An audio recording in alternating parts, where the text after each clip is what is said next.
नमस्कार दोस्तों, आज का विषय है संख्याएं, नंबर्स।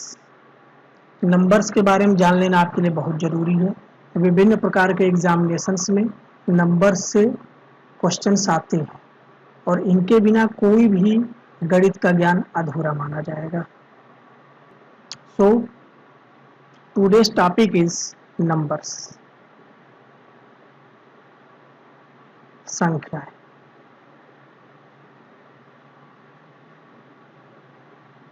तरह तरह की संख्याओं का अध्ययन हम अपनी ज़िंदगी में करते हैं। ओके, कई प्रकार इनके होते हैं। जैसा कि बेसिकली मैं छोटे क्लास के बच्चों को बताऊंगा और छोटे क्लास के बच्चों के अनुसार ही बताऊंगा कि संख्याएं कितने तरीके की आप देख रहे हो। जैसे कि आप पहले प्रकार की जो संख्या देखते हो उसे हम कहते हैं प्राकृतिक संख्याएं। प्राकृतिक संख्या, जिसको हम डिनोट करते हैं यन से, मतलब नेचुरल नंबर्स। Natural number. तो प्राकृतिक संख्या कौन सी है? मैं इन्हें कहता हूं वो संख्याएं जो आप प्रैक्टिकली अपने जीवन में इस्तेमाल करते हो, या आप दूसरी भाषा में समझो, गिनती की संख्याएं। कौन सी संख्याएं? गिनती की संख्याएं। तो आपको बड़े आसानी से मालूम है कि गिनती आप कहां से शुरू करते हो। 1, 2, 3, 4, 5, 6, ये सारी की सारी क्या कहलाएंगी? प्राकृतिक संख्या है। ऐसा नहीं है कि सबसे बड़ी प्राकृतिक संख्या 100 है। 100 से ऊपर की भी संख्याएं ये सारी की सारी क्या कहलाती है? प्राकृतिक संख्याएं। अनंत तक, अनंत तक। ओके, तो हम कह सकते हैं कि जो 1 है ये क्या है? ये सबसे छोटी प्राकृतिक संख्या है। क्या हम कह सकते हैं? सबसे छोटी प्राकृतिक संख्या। समझ गए? प्राकृतिक संख्याओं की शुरुआत 1 से होती है और ये गिनती की संख्याएं हैं। 1, 2, 3, 4, 5, 6, 7, 8, 9, 10 से लेकर 100, 200, 300, 1000, 10,000, लाख, करोड़, ये सारी की सारी कैसी संख्याएं हैं? प्राकृतिक संख्याएं हैं। या 1 से शुरू होती है। तो सबसे छोटी प्राकृतिक संख्या 1 हुई, लेकिन सबसे बड़ी प्राकृतिक संख्या, इसका हमें ज्ञान नहीं है। फिर चलते हैं अगले प्रकार की संख्या। दूसरा तर्क समझिए, इन्हें कहते हैं हम पूर्ण संख्या। कैसी संख्या? पूर्ण संख्या। मतलब कौन सी? Whole number. अब होल नंबर क्या है?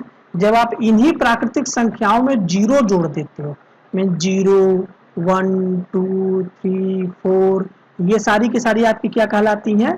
पूर्ण संख्याएं, होल नंबर। तो हम यहां क्या कह सकते हैं कि जो जीरो है वो क्या है? सबसे छोटी पूर्ण संख्या। आप यूं समझिए, पूर्ण मतलब क्या? कि पूरा हो गया। ठीक है ना, पूरा हो गया। आपको मैं याद करने का तरीका समझा रहा हूं। पूर्ण मतलब क्या है? पूरा। जब आप 1, 2, 3 से शुरू करते हो तो 10, 11, 12, 20 ऐसे करके चलते हो, लेकिन 0, 1 जुड़ जाने से ये संख्याओं का क्रम क्या हो गया? पूरा हो गया। आप इन्हें क्या कहोगे? पूर्ण संख्या है। ठीक है, आप इतना समझो, प्राकृतिक संख्या है मतलब क्या? गिनती की संख्या है। और पूर्ण संख्या मतलब क्या? जीरो कामा गिनती की संख्या। जीरो कामा गिनती की संख्या, इन्हें आप क्या कहोगे? पूर्ण संख्या। तो सबसे छोटी पूर्ण संख्या क्या हो जाएगी? 0। 0, 1, 2, 3, 4, 5, 6, 7, 8, 9, 10, 11, 12, ये सारी की सारी क्या कहलाएंगी? पूर्ण संख्या। तीसरा प्रकार समझिए, उन्हें हम कहते हैं पूर्णांक। कई बार बच्चे पूर्ण संख्या में और पूर्णांक में कंफ्यूजन खा जाते हैं, तो कंफ्यूज होने की जरूरत नहीं है। पूर्ण संख्या अलग चीज है, पूर्णांक अलग चीज है। पूर्णांक को हम हिंदी में कहते हैं इंटीजर्स। क्या कहते हैं? इंटीजर्स, ठीक है ना। तो इंटीजर्स क्या है, आप पूर्ण संख्या जान गए, प्राकृतिक जान गए, 0 1 2 3 4 5 6 और ऐसे करते करते करते करते आप अनंत तक जा रहे हो, अनंत तक जा रहे हो। अच्छा, जब आप इन्हीं संख्याओं में, अभी तक आप इतने के बारे में जान गए हैं कि ये आपकी है प्राकृतिक संख्या और ये आपकी है पूर्ण संख्या, है ना। जब पूर्णांक क्या है कि जब आप इसी में माइनस निगेटिव नंबर्स भी जोड़ देते हो, ऋणात्मक संख्याओं को भी जोड़ देते हो, तो आप इन्हें क्या कहने लगते हो, पूर्णांक। और ये भी आपका पीछे जाता जाएगा, कहां तक जाता जाएगा, अनंत तक जाता जाएगा। समझ में आया मेरी बात, ठीक है। तो एक बार हम इसे शॉर्टकट में समझ लेते हैं कि आपने अभी तक क्या सीखा है। कि देखिए, आप यहां ध्यान दीजिए, 1 2 3 4, ये सारी की सारी हो गई प्राकृतिक संख्या, मतलब कि गिनती की संख्या, ठीक है। अब आप इसमें जोड़ लो 0, तो ये सारी की सारी जो हो गई, ये सारी की सारी, ये हो गई पूर्ण संख्या, ठीक है। और अब आप इसी में जोड़ लो माइनस को, -1 -2 -3 -4 -5 डैश डैश डैश, ये भी अनंत तक जा रहा है। अनंत का एक चिन्ह होता है जिसे हम ऐसे बनाते हैं, देखिए एक बार और देखिए, इन्हें क्या कहते हैं हम, अनंत का चिन्ह। तो ये माइनस अनंत तक गया और ये प्लस अनंत तक गया, ठीक है। तो इस पूरे सेट को कहते हैं पूर्णांक, ठीक है। आशा है आपको इतनी बात समझ में आ गई होगी। अब ये तीनों जान लेना आपके लिए बहुत जरूरी है। कक्षा 8 तक के बच्चों को कम से कम इतना जानना जरूरी होता है कि प्राकृतिक संख्या क्या है, पूर्ण संख्या क्या है, पूर्णांक क्या है। अच्छा, पूर्ण संख्याओं में कह सकते हैं सबसे छोटी पूर्ण संख्या 0 है, सबसे छोटी प्राकृतिक संख्या 1 है, लेकिन सबसे छोटा पूर्णांक नहीं पता, सबसे बड़ा पूर्णांक वो भी नहीं पता। क्यों? क्योंकि जो पूर्णांक है वो माइनस अनंत से प्लस अनंत तक जाता है, तो आपको अनंत थोड़ी मालूम है, अनंत का कोई ज्ञान नहीं है, अज्ञात है वो पूरी तरह से, ठीक है। तो सबसे छोटा पूर्णांक और सबसे बड़ा पूर्णांक हमें नहीं मालूम, लेकिन सबसे छोटी पूर्ण संख्या 0 है और सबसे छोटी प्राकृतिक संख्या 1 है, ठीक है। अच्छा, अब पूर्ण प्राकृतिक के बाद आपका क्या आता है, वो आपका आता है भिन्न,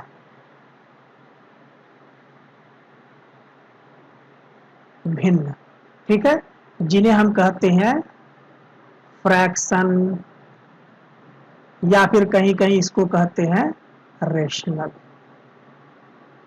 ठीक है, रेशनल नंबर, ठीक है। तो आप ये समझिए कि फ्रैक्शन नंबर या रेशनल नंबर या भिन्न संख्याएं कौन सी हैं।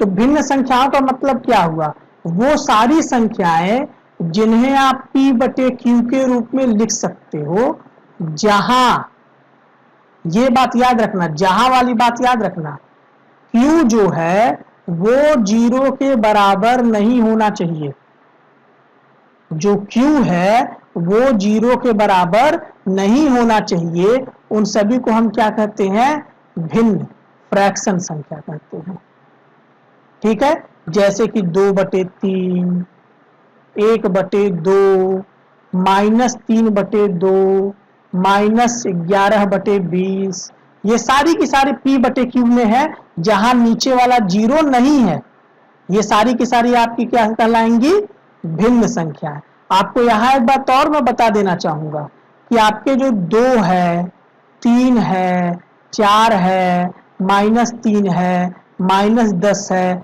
आप इन्हें भी भिन्न संख्याएं कह सकते हो। क्यों कह सकते हो? क्योंकि 2 का मतलब क्या होता है 2/1, 3 का मतलब क्या होता है 3/1, 4 का मतलब क्या होता है 4/1, -3 का मतलब क्या होता है -3/1, -10 का मतलब क्या होता है -10/1। आप ये याद रखना, जितनी भी आपकी प्राकृतिक संख्याएं हैं, पूर्ण संख्याएं हैं और आपका पूर्णांक है, वो सारे के सारे आपके भिन्न भी हैं, वो सारे के सारे आपके भिन्न भी हैं, और उसके अतिरिक्त आपकी ये सारी संख्याएं भी भिन्न है। समझ में आया आपको मेरी बात? ठीक है, अब आप चलते हैं अगली संख्या के बारे में जानने।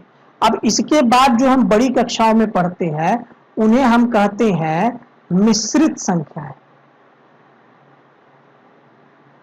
मिश्रित संख्याएं, जिन्हें अंग्रेजी में कहा जाता है कॉम्प्लेक्स नंबर। ठीक है, और कॉम्प्लेक्स नंबर क्या होता है? ये मिश्रण है। मिश्रण है कैसी संख्या का? एक वास्तविक संख्या का और एक काल्पनिक संख्या का। ठीक है, अब इसका ज्ञान आप कभी और लीजिएगा। ठीक है, इस क्लास में मिश्रित संख्याओं के बारे में नहीं बताने वाला। ठीक है, अब और चलते हैं, छोटी कक्षाओं के अनुसार मैं बता रहा हूं।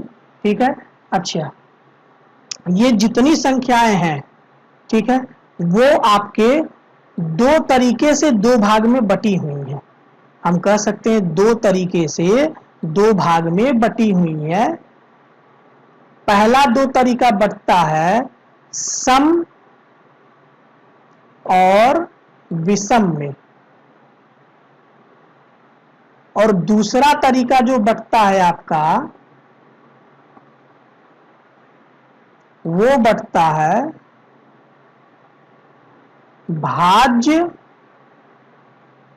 और अभाज्य में।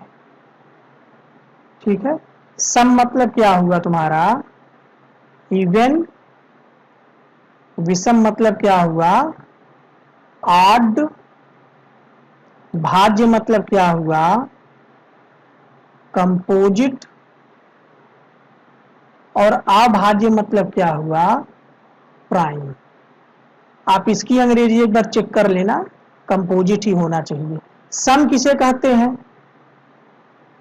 जो दो से कटे, उन्हें हम क्या कहते हैं सम। और विषम किसे कहते हैं? जो दो से ना कटे। ठीक है, भाज्य किसे कहते हैं? जो एक और अपने अलावा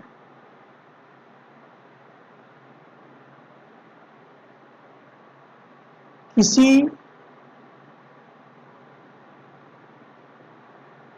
तीसरी संख्या से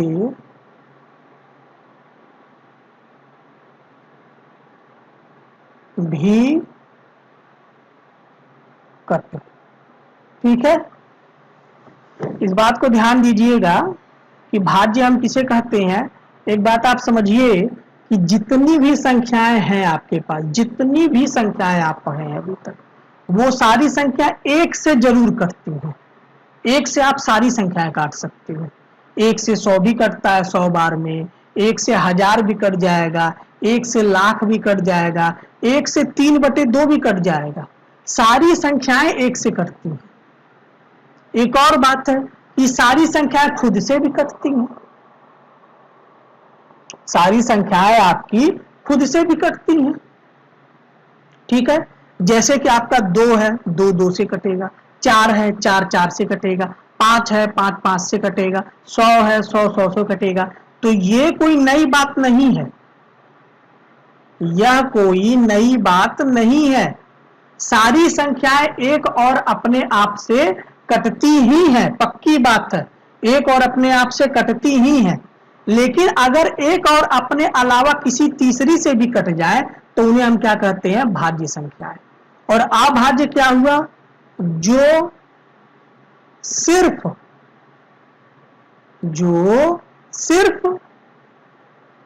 एक और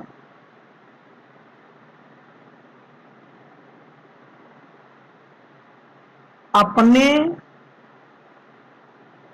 आप से कटे, जो सिर्फ एक और अपने आप से कटे और किसी तीसरी से नहीं कटे। अब जैसे उदाहरण देख लेते, जैसे सम संख्याएं हैं, तो सम संख्याएं जंप करके चलती है, 2, 2 के बाद 4, 4 के बाद 6, 6 के बाद 8, 10, 100, 200, ये सारी की सारी कैसी संख्याएं हैं? ये सारी की सारी 2 से कट रही हैं और ये सारी की सारी सम संख्याएं हैं। और विषम संख्या मतलब 1, 3, 5, 7, 9, -11 भी और +11 भी, यहां भी -2, -4, -6, इवन 0 भी सम संख्या है। और विषम संख्या 1, 3, 5, 7, 9, -11, 11, -13, ये सारी की सारी विषम संख्याएं हैं। ये 2 से नहीं कट रही हैं और ये सारी की सारी 2 से कट रही हैं। अभाज्य संख्याएं कौन है? अभाज्य संख्याओं में परिभाषा तो मैंने बता दिया, जो सिर्फ एक और अपने आप से कटे, लेकिन यहाँ एक बिंदु मैंने छोड़ दिया और वो बिंदु ये है, एक को छोड़कर, एक को छोड़कर, ये बड़ा इंपॉर्टेंट पॉइंट है, याद रखिएगा। अभाज्य संख्याएं कौन है? जो सिर्फ एक और अपने आप से कटे, लेकिन किसको छोड़कर? एक को छोड़कर। तो सबसे छोटी अभाज्य संख्या जो मिलती है वो है 2, फिर आपकी मिलती है 3, फिर आपकी मिलती है 5, फिर आपकी मिलती है 7, फिर आपकी मिलती है 11, फिर आपकी मिलती है 13, ऐसे करके आप आगे बढ़ते, ठीक है। और भाज्य संख्या कौन हो गई? जैसे कि 4, 1 से कट रहा है, 4 से कट रहा है, 1 4 के अलावा 2 से भी कट रहा है। 6, 1 से कट रहा है, 6 से कट रहा है, उसके अलावा 2 से भी कटता है, 3 से भी कटता है। 9, 1 से कट रहा है, 9 से कट रहा है, माने एक और अपने आप से तो कट ही रहा है, इसके अलावा 3 से भी कट रहा है, ठीक है। तो ये हो गया संख्याओं के बारे में। एक विशेष प्रकार की भी संख्या का हम लोग कहीं न कहीं अध्ययन करते हैं और उन्हें हम कहते हैं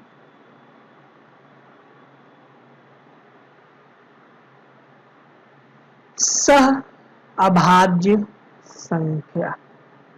इन्हें हम क्या कहते हैं? सह अभाज्य संख्या, को प्राइम नंबर्स, को प्राइम नंबर्स, ठीक है। तो को प्राइम नंबर्स कौन होते हैं? पहली बात तो ये संख्या युग्म है, ये संख्या नहीं है, ये संख्या युग्म है, मतलब पेयर नंबर है। ये इकलौते में नहीं होता है, जोड़े में होता है। तो सहअभाज्य संख्या क्या है? वे संख्याएं जिनका